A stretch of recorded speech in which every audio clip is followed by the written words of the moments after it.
I never imagined that my own pulse could race with such terror on an ordinary afternoon. The message was brief, penned in uneven scrawls. "Leave this place if you value your life."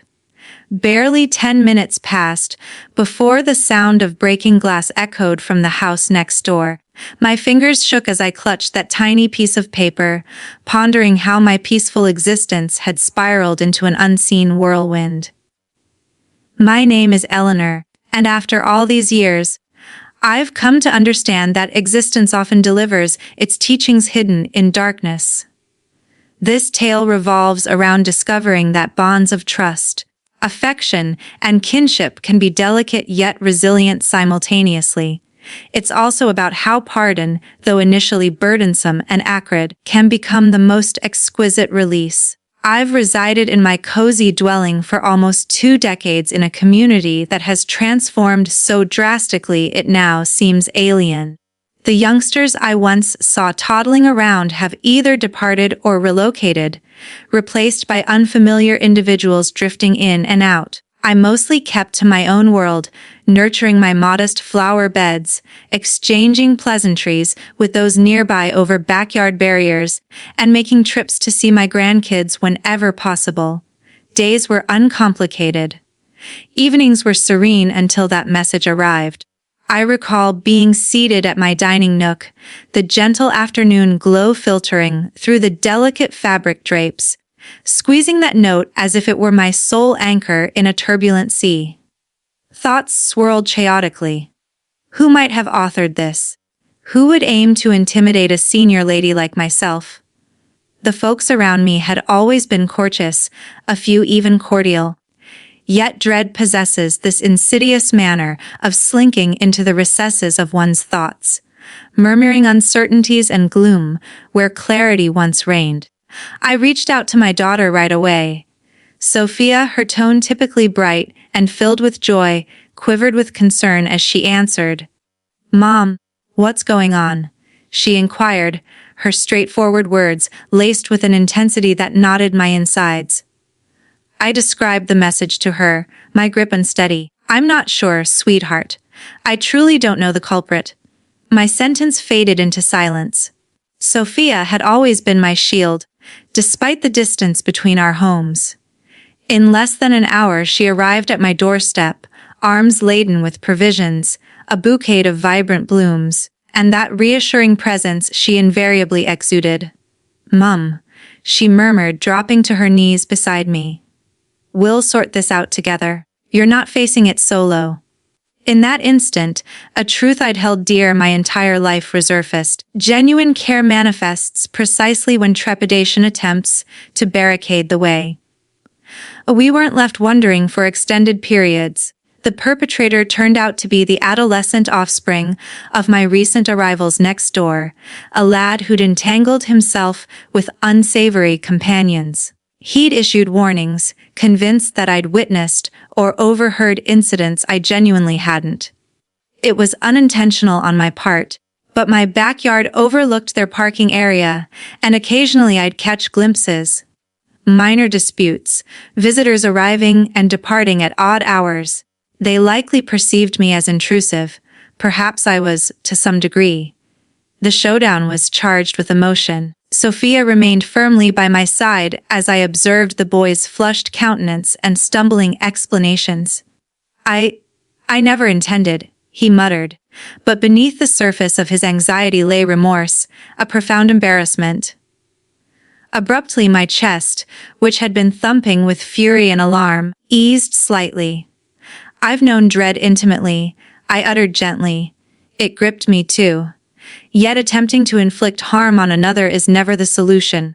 My tone wasn't raised or reproachful. It was firm, infused with decades of experience, and it seemed to resonate within him. His posture sagged, eyes averted from mine. In that quiet interlude, I grasped how infrequently we comprehend the burdens others bear until they're laid bare before us. That evening, following the authorities' involvement and promises that such events wouldn't recur, I settled into my favorite recliner, cradling a warm mug of herbal infusion. Sophia occupied the seat opposite, still rigid with protective ire, yet attentive. "Mom, are you all right?" she probed cautiously. I managed a grin, though wariness lingered in my gaze. "I'm holding up, darling. Dread pays visits to everyone. Some linger excessively, others depart swiftly. The key lies in our actions once it fades." I pondered absolution, a concept that had dawned on me gradually through the passage of time. It proved challenging. Certain nights, I'd remain awake, replaying the sight of that message, envisioning the shards scattering nearby, and resentment would constrict my throat. Nevertheless, I also reflected on my personal failings, moments when I'd caused pain to others, deliberately or otherwise. Refusing to pardon would mean shouldering the load of dual injustices rather than singular. The following dawn, I crossed the pavement to the adjacent residence. The youth was present, wary, uncertain whether my approach signaled confrontation or rebuke, but I simply extended a subtle acknowledgement and stated, "You needn't dwell in dread any longer. None of us should. Absorb this experience and opt for wiser paths. That's my sole request." He inclined his head, momentarily bewildered, but a transformation flickered in his expression. He'd anticipated rage, retaliation, perhaps degradation. Instead, I extended empathy and occasionally, compassion from an unexpected source is the catalyst for liberation. Sophia enveloped me in a firm embrace that night, and I sensed the comfort of lineage enveloping me like a plush blanket. "Mom, your actions fill me with admiration," she breathed. I pressed a kiss to her forehead and replied, "At times, honey, the mightiest response isn't combat, but pardon. And the most valiant is confronting dread with composure." As days blended into fortnights, normalcy resumed its gentle cadence. I resumed cultivating my blooms, observing the shifting hues of foliage, and even exchanging grins with the lad from the opposite side during chance encounters. Dread had indeed rapped at my entrance, but affection, endurance, and insight had prevented its permanence. I absorbed a profound insight that numerous seasons hadn't imparted. Circumstances don't permit us to select our trials, yet they grant us agency in our reactions. Frequently, the most arduous and transformative decision is to proffer benevolence amid inflicted wounds. And thus, my dear, as I recline in my humble abode, beverage in grasp, I share this narrative not from claims of heroism or flawlessness, but because existence persistently illustrates that our spirits possess greater fortitude than we credit, and that dread, regardless of its volume, pales against affection. The fortnight succeeding that incident resembled navigating a mist that dissipated incrementally. Each sunrise, I'd venture onto my veranda, inhale deeply, and allow the radiance to caress my skin. The alarm that once caused my limbs to quiver and my core to throb lingered in the fringes of my consciousness, yet it no longer dominated. Existence, I discerned, isn't defined by the absence of dread, but by mastering its transport without succumbing to its pressure. Sophia made frequent appearances, occasionally for silent companionship, other instances for intimate maternal, filial exchanges.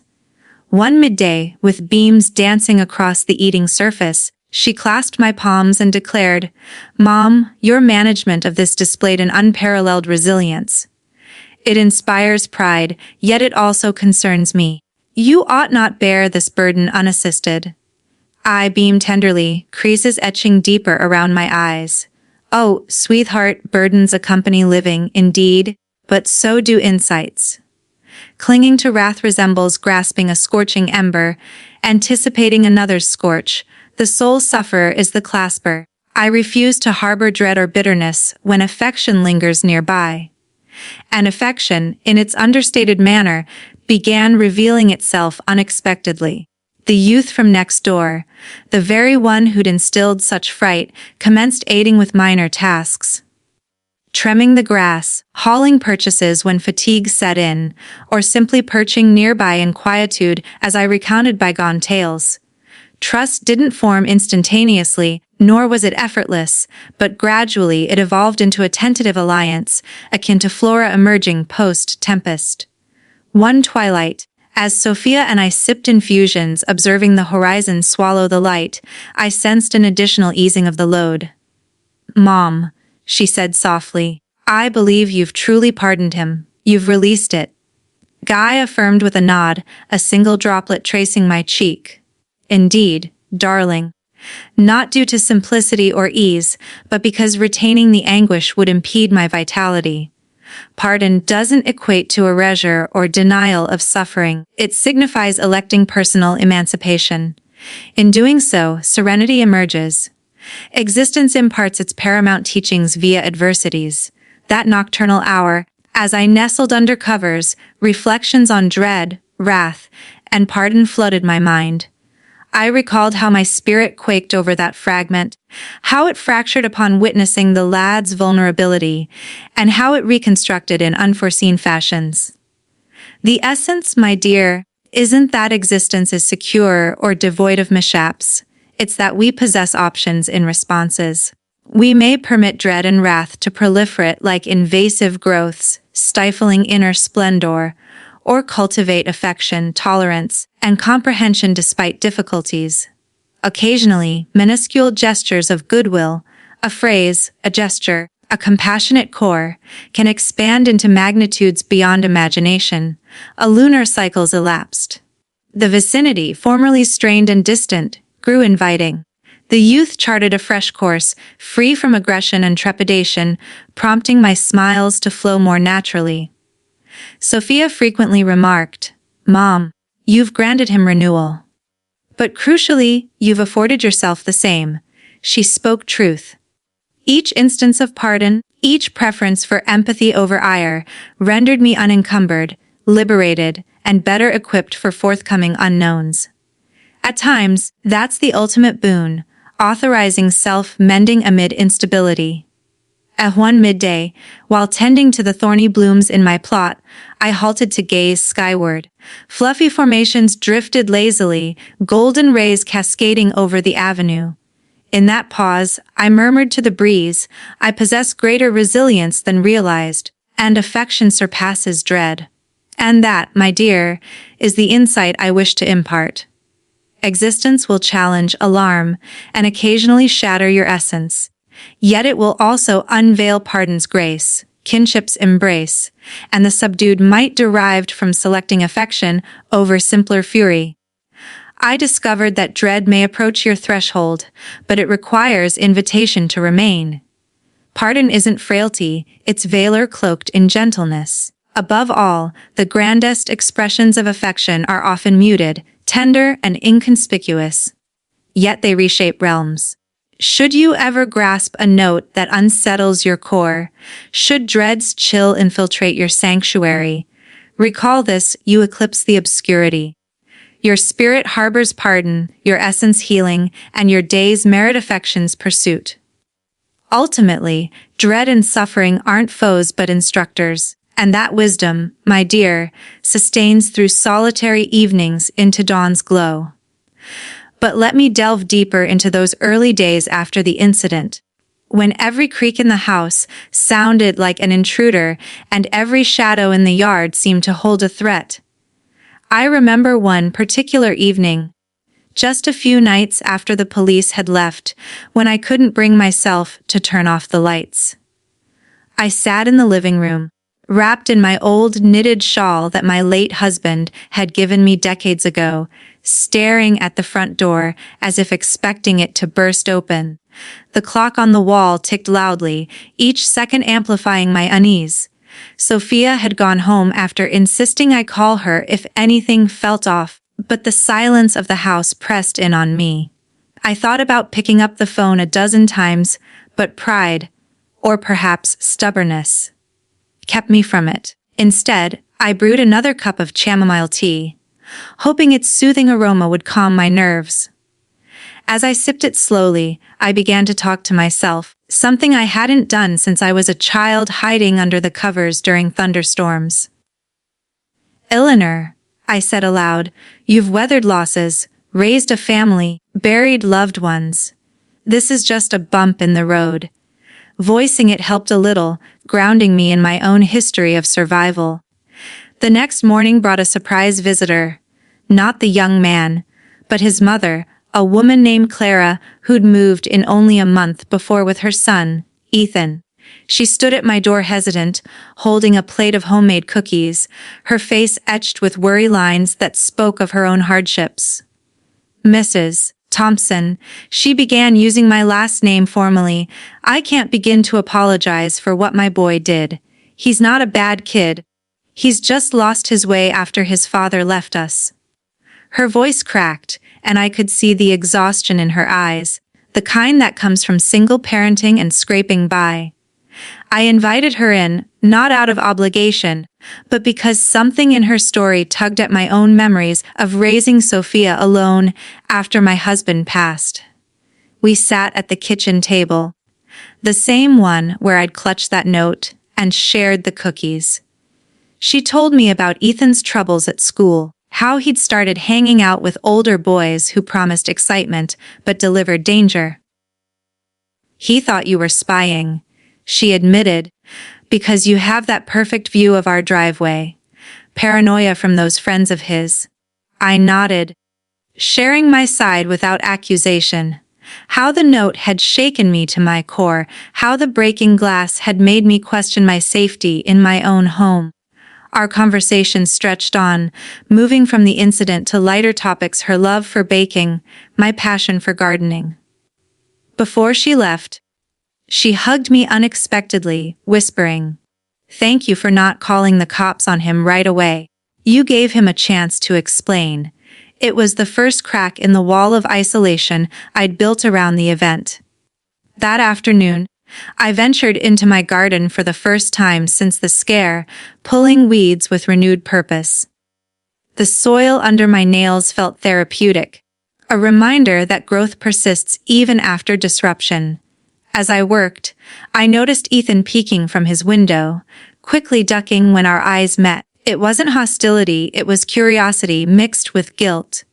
Sophia arrived that weekend with her own family in tow, my two granddaughters, Lily and Grace, ages 8 and 10, full of energy and questions.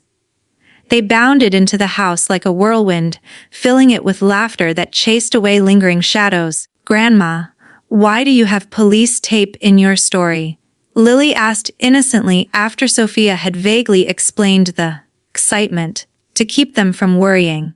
I chuckled, pulling them onto my lap. "Sometimes, sweetie, grown-ups make mistakes, and we have to help them learn better." We spent the day baking apple pies, the girls' small hands dusted with flour, their giggles echoing as dough stuck to everything. Sophia watched from the doorway, her expression a mix of relief and pride. Later, as the girls played in the yard, Sophia and I sat on the porch swing. "Mom, involving the kids like this, it's healing for all of us," she said. I agreed, realizing that sharing the space with innocence helped dilute the bitterness. One unexpected development came mid-week when Ethan showed up at my door unannounced, holding a small potted plant. "A vibrant geranium, for your garden," he mumbled, eyes fixed on his shoes. "I'm sorry, Mrs. Thompson. Really." I accepted it graciously, inviting him to plant it with me. As we dug into the earth side by side, he opened up more than during the confrontation. He talked about his dad's abandonment, how it left him angry at the world, how his new friends made him feel powerful for the first time. "I thought scaring you would protect my mom," he confessed, voice breaking. "But it just made everything worse." I shared my own story then, about losing my husband to illness when Sophia was young, how grief had tempted me to shut out the world. "Pain makes us do foolish things," I said, but recognizing it is the first step out. We didn't solve his problems that day, but we planted seeds, literal and metaphorical. As summer faded into autumn, the neighborhood began to feel like a community again. Clara organized a small block gathering in her backyard, complete with grilled meats and homemade salads. I hesitated at first, but Sophia encouraged me, Mom. This is your chance to show forgiveness in action. I went, bringing my famous potato casserole.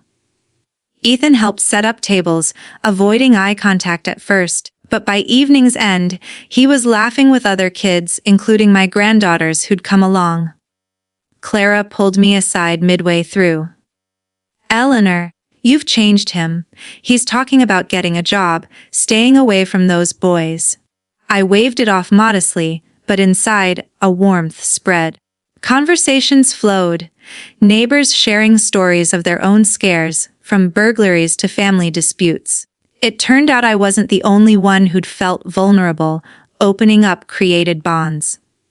Winter brought its own challenges. A heavy snowstorm knocked out power for days, and Ethan, now on better footing, shoveled my walkway without being asked.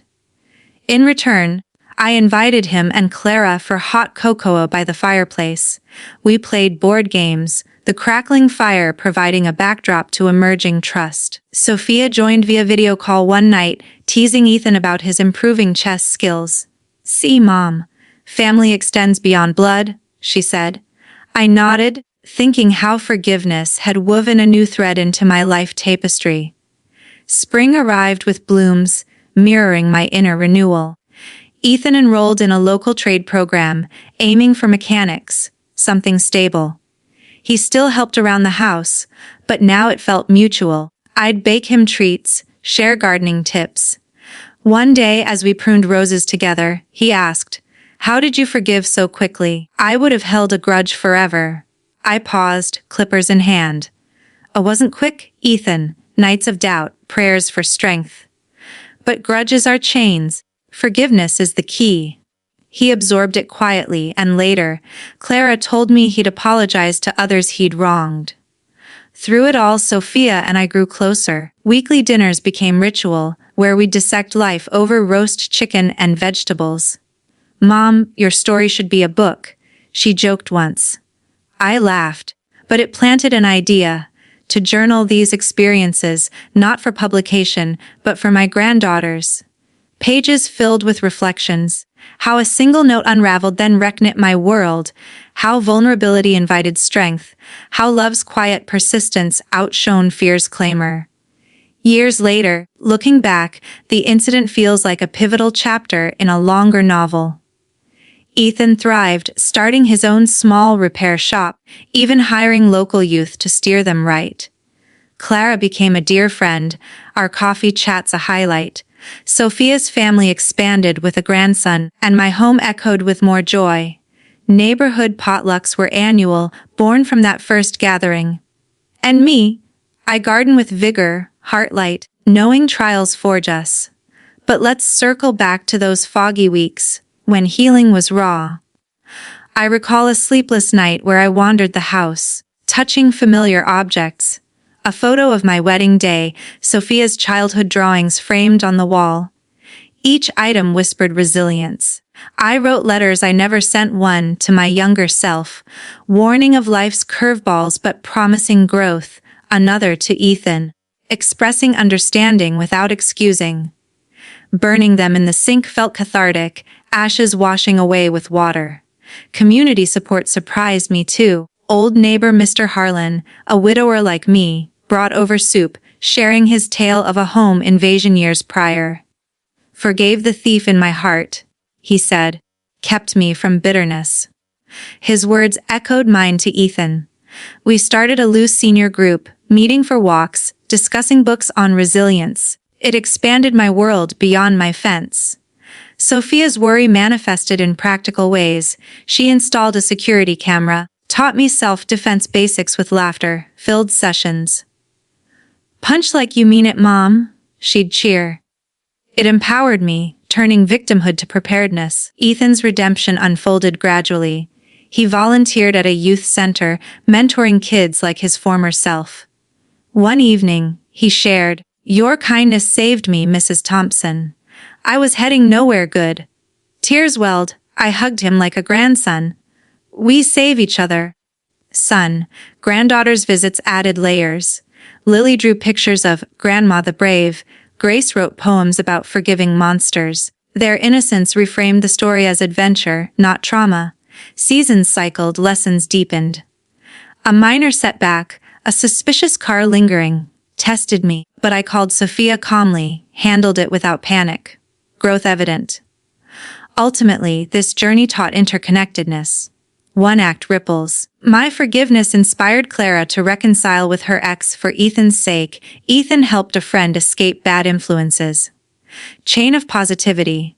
As I sit now, years on, with tea steaming, garden blooming, family near, I know hearts mend stronger, love conquers by persisting gently. Fear visits, we choose its stay, expand on dialogues for depth. Imagine a scene where Ethan and I discuss dreams over lemonade on the porch. What do you want, Ethan? I ask. He hesitates. Stability. A family someday without the mess I made. I share. I dreamed of travel post-widowhood, but rooted here for Sophia. Dreams evolve. He nods. Yours did. Yes, into this. Mentoring you feels like adventure. Another Sophia and I at a family picnic. Mom, remember when you taught me to ride a bike? Falls hurt, but you said get up. Exactly. Life's bikes have training wheels of love. Clara and I baking. Eleanor, your patience with Ethan. I failed him. No, we're human. Second chances for all. Neighborhood meeting post, incident discussions on safety, but I steer to compassion. Locks help hearts more. Ethan's first job day, he brings coffee, thanks me. Couldn't without you. Proud, but credit yourself. Grandkids sleepover storytelling night, I weave the tale softly, emphasizing choices. What would you do? Questions spark empathy talks. Winter holiday, Ethan carves turkey at my table, family expanded. Spring fair booth with plants, proceeds to youth programs. Our joint idea. Reflections in journal entries on gratitude, how incident gifted friendships purpose. A storm mirrors original fear, thunder crashes, I remain calm, call Ethan to check on Clara. Roles reversed. Sophia's birthday surprise party, Ethan helps decorate. Family now, she says. Quiet moment alone, I dance in kitchen to old records, free. Community award for neighborhood hero. I deflect to collective effort. Ethan's graduation from program I attend, beaming. Final porch sit with alls, laughter, stories, love abundant. Through expansions, theme holds fragility and strength of bonds, forgiveness as liberation. Add example of past mistake I forgave in self young. I accused a friend falsely of theft due to jealousy, lost friendship. Years later, reconciled. See, Ethan, we all need grace. Another, Sophia's teenage rebellion, running away briefly. Forgiveness mended us. Neighborhood kid bullying. I intervene with talk, not punishment, echoing approach. Book club discusses forgiveness literature. Applies to real life. Gardening metaphor throughout. Weeds as grudges, pulled for flowers to bloom. Cooking sessions teach life lessons. Patience in rising dough, like healing. Walks with Mr. Harlan. Share wisdom he passes, but legacy in group. New neighbor moves in, wary I welcome with pie, breaking cycle. Ethan dates nice girl, seeks advice, be honest, kind. Grandkids perform play based on story, anonymized. Anniversary of incident reflect, no bitterness, celebrate growth. Travel finally, short trip with Sophia, empowered. Homecoming garden thrives, relationships deeper. Ultimate realization forgiveness multiplies joy. And so, the narrative extends, rich with life's textures, proving love's enduring victory. The summers that followed carried a lightness I hadn't known in years, with fireflies dancing in the evenings like tiny lanterns celebrating second chances. Ethan, now a regular fixture in my daily rhythm, would often join me on the porch after his shifts at the auto shop he'd opened downtown. We'd sip iced tea laced with fresh mint from my herb patch, the condensation dripping onto the wooden planks as we talked about everything from carburetors to the meaning of life. One such evening, as the sky painted itself in strokes of orange and pink, he leaned back in the wicker chair and said, "Mrs. Thompson, Eleanor, do you ever regret not moving away after all that mess? starting fresh somewhere else. I swirled the ice in my glass, listening to the soft clink, and thought about it honestly. Regret's a tricky thing, Ethan. It sneaks up when you're not looking, but no, I don't. This house, this street, they're woven into me now, scars and all. Leaving would have meant running, and I've learned that problems have a way of following unless you face them head on. He nodded slowly, his calloused hands tracing the armrest. My mom says you're the reason I didn't end up in juvie or worse. But sometimes I wonder if I deserve this normalcy. His voice held that old shadow of doubt, the one I'd seen flicker in his eyes during our first real talk in the garden. I set my glass down and turned to him, the porch light casting a warm glow on his face, now less boyish and more defined by honest work. Deserve. Honey, none of us start with a clean slate. Life hands us mud, and it's up to us whether we wallow or build something with it. You chose to build, that's what matters. He smiled then, a genuine one that reached his eyes, and for a moment, I saw the man he was becoming. Reliable, thoughtful, the kind who'd stop to help a stranger with a flat tire without a second thought.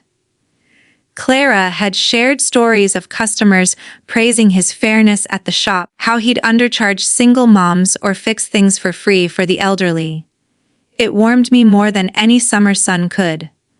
Sophia, ever the organizer, turned our growing circle into something more structured.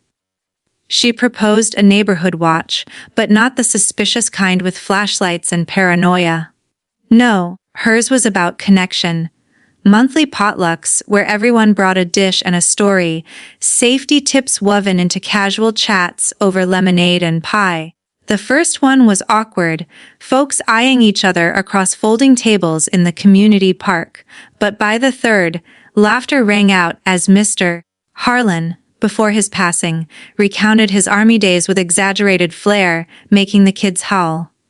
Ethan volunteered to grill, flipping burgers with a skill that impressed even the pickiest eaters. Lily and Grace appointed themselves official taste testers, darting between tables with plates piled high, their pigtails bouncing. One night, as the stars emerged, Sophia pulled me aside near the playground. "Mom, look at this." "You started a ripple." I glanced around. Clara chatting with a young couple new to the block, Ethan teaching a group of teens basic car maintenance on a borrowed vehicle. It was community in its truest form, born from fracture but mended stronger. Of course, not every day was sunshine. There were setbacks, moments when old fears resurfaced like weeds pushing through cracks. One autumn afternoon, a car backfired down the street, loud as gunfire, and I dropped the basket of laundry I was carrying, heart slamming against my ribs. Ethan, hearing the commotion from his driveway, came running. "Eleanor, you okay?" He helped me gather the scattered clothes, his presence a steady anchor. Later, over coffee in my kitchen, I admitted, some triggers don't fade easy. He shared his own. Sirens still made him tense, reminders of close calls with the law. We talked it through, no judgment, just two people acknowledging that healing isn't linear. Therapy helped. He confessed shyly. "Mom made me go after everything. Thought it was for weaklings, but it cleared the fog." I encouraged Sophia to try it too when work stress piled up. Family sessions became our secret weapon, strengthening bonds in ways words alone couldn't. Holidays amplified the magic. Thanksgiving that year was at my house. Tables extended into the living room to fit everyone. Ethan carved the turkey with ceremonial seriousness, passing plates like a pro. Clara brought her famous pecan pie, the recipe handed down from her grandmother. The grandkids set the kids' table with crayon-drawn placemats, each featuring stick figure versions of us all holding hands. Grace's had a big heart around, Grandma Eleanor the Forgiver. We went around sharing gratitudes, mine for unexpected family, Ethan's for redemption, Sophia's for her mom's unbreakable spirit. Tears mixed with laughter when Lily announced she was thankful for Uncle Ethan's cool cars, prompting him to promise rides in his restored vintage Mustang come spring. Winters brought introspection. Snow blanketed the world in quiet, perfect for journaling by the fire. I'd fill pages with musings. How forgiveness felt like pruning, cutting away dead branches to let new growth thrive. One entry detailed a dream where the note fluttered like a butterfly, transforming from threat to symbol of change. I read snippets to Sophia during her visits. She suggested compiling them into a family book. For the kids, Mom, and their kids. We worked on it together, adding photos. Ethan's shop opening, block parties, holiday gatherings. It became a living testament, passed around at gatherings, sparking conversations about grace. Spring fairs evolved into traditions. Our booth sold herbal sachets and seedlings, proceeds funding youth workshops Ethan led, teaching mechanics to at-risk teens, emphasizing choices over circumstances. One boy, reminiscent of young Ethan, hung back shyly until I offered him a plant. Grow this and watch what care can do. Months later, he returned with a thriving pot and a story of turning his life around. Ripples upon ripples. Personal growth wove through it all. I took that trip with Sophia. A week in the mountains, hiking trails that challenged my knees but invigorated my soul. Standing at an overlook, wind whipping our hair, she said, "Mom, you're living proof that it's never too late for adventure." Back home, the garden welcomed us with explosions of color, Ethan having tended it in our absence. "Couldn't let your roses down," he grinned. Challenges persisted. A health scare for Clara, job loss for a neighbor. But we rallied. Meal trains, errand runs, emotional support. Ethan fixed cars for free during tough times. I hosted support circles in my living room, tea flowing as stories poured out. Forgiveness extended beyond the original incident. To ourselves for shortcomings, to life for its curveballs. Years blurred, but milestones stood out. Ethan's wedding to a kind mechanic's daughter from the shop. I walked him down the aisle in spirit, beaming from the front pew.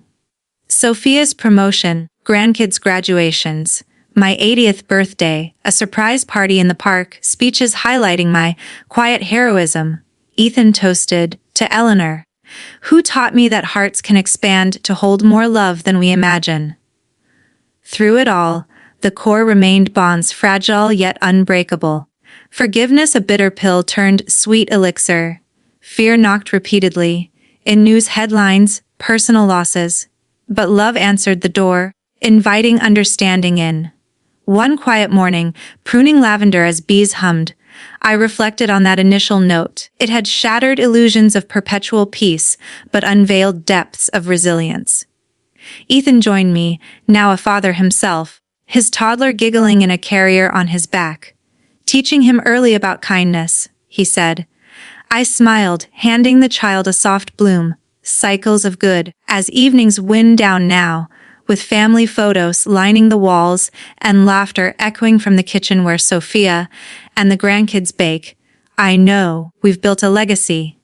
Not of perfection, but of persistent love. Conversations deepened over time. One with Sophia about aging. "Mom, how do you stay so positive?" By focusing on what I can control, my responses. The rest, let go. With Ethan on fatherhood, you will, we all do. Apologize, learn, love fiercely. Clara on empty nesting, bittersweet. New chapters, dear. Like us. Grandkids questions. Grandma, why forgive bad people? Because holding hate hurts us more. And everyone has good inside, waiting for light. Community expansions, mentorship programs, community garden plots. My backyard extended to shared spaces. Personal rituals, annual, forgiveness fire, where we write burdens on paper, burn them safely, watch smoke carry them away. Travel tales shared. Sophia and I ventured to the coast, collecting shells as metaphors for unique beauties in broken things. Ethan's business thrived, sponsoring Little League, giving back. Health routines, yoga in the park, Ethan joining, flexibility in body and mind.